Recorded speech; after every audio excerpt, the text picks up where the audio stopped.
We're here today for a community service event with Malama Maunalua to remove invasive seaweed from Maunalua Bay.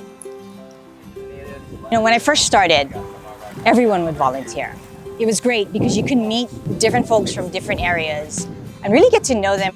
There's a lot of people I've met over the years through these types of activities. As a leader within the organization, it's important for us to set an example and show folks that we're giving back to the communities that we serve and who support us. I came here today to spend time with my family and then also be able to connect with my coworkers while also doing something really important for our island.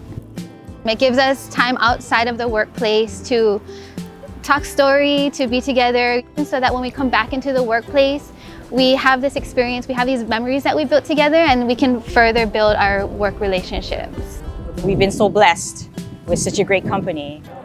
We need to give back, whether it's this type of environmental type of event or, working at IHS and serving food to the homeless. It builds a community, a sense of belonging, a sense of pride for where we live, who we work for here at Hawaiian Electric, and you just feel like you're giving back.